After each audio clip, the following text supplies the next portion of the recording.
Magandang araw mga kapolitika at welcome back dito sa ating YouTube channel. In this video is pag-uusapan natin naman itong si Carlos Yulo at si Eldrew Yulo. Kasi dito sa ating YouTube channel ay nagpo-promote tayo ng mga moral values sa ating mga pamilya at lalong-lalo na sa ating mga parents. At yun nga ang reason kung bakit natin pinopromote rin at pinag-uusapan natin palagi itong si Sofronio Vazquez dahil sa kanyang pagmamahal sa kanyang parents. And ngayon naman is pag-uusapan natin itong Yulo family na kung saan is hindi naman lingid sa ating kaalaman ang mga nangyari sa kanila in the past. Kasi ngayon is maganda po ang mga progress at development na ating nakikita na kung saan ay may posibilidad na baka magkabalikan na itong si Carlos Yulo dito sa kanyang pamilya.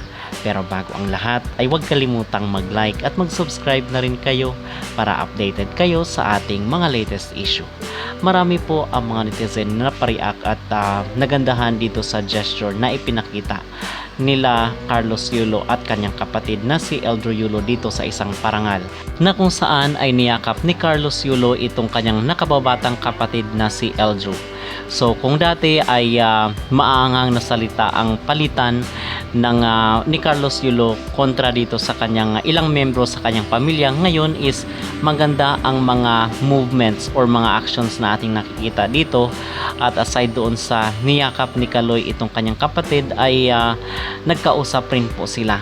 Okay, at ang sabi nga ni Eldrew dito sa isang interview is hindi daw ito yung unang beses na nagkita sila ng kanyang kuya kasi doon sa kanilang training or sa kanilang practice kasi sasaling sila dito sa Los Angeles Olympics para sa 2028.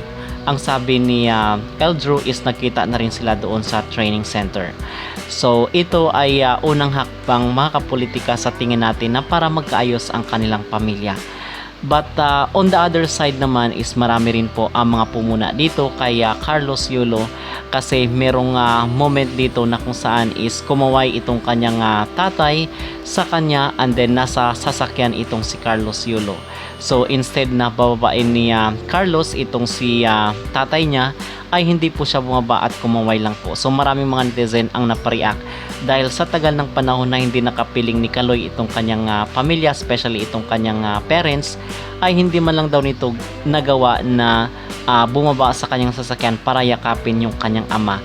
But instead ay kinawayan niya lang po itong kanyang tatay. So usap-usapan po sila ngayon itong mga tagpong ito dito sa mundo ng social media. Meron namang negative at meron ring positive side. But yung masasabi ko dito ay ito talagang kanyang girlfriend mga kapolitika ang sa tingin ko nagmamanipula dito kay Carlos Yulo. Siguro kung si Kaloy lang po yung andun sa sasakyan ay yayakapin niya at bababa itong si Carlos para yakapin yung kanyang ama. Okay, but it's just that andito pa rin po yung kanyang girlfriend. Ito talaga yung panira sa eksena sa tingin ko lang. At meron ngang moment dito na kung saan isinabi ni Eldrew kay Carlos na sasabay siya dito sa sakyan or yahatid itong kanyang nakabatang kapatid ay nagpaalam pa po itong si Carlos dito sa kanyang girlfriend na si Chloe. So ibig sabihin, in other words, ay talagang under desire or lahat ng desisyon siguro or majority ng desisyon ay nakasalalay dito sa kanyang girlfriend, which is hindi po natin gusto itong nangyayari kay Carlos na namamanipula siya ng kanyang girlfriend. Okay? So yun lang po ang aking maging reaksyon sa isyong ito na kung saan ay marami rin po sa ating mga netizen ang napariak. So ano ang inyong maging reaksyon dito mga kapolitika na kung saan is hindi man lang binaba ni Carlos Yulo ang kanyang ama dito sa kanyang pagkikita, at sa tingin nyo ba ay magkakaroon pa ng reconciliation si Carlos sa kanyang pamilya? Mag-comment down below at huwag kalimutang mag-like at mag-subscribe na rin kayo para updated kayo sa ating mga latest issue. Expectations natin for the start of the year ngayon? Walang expectation. Lahat ginagawa na para.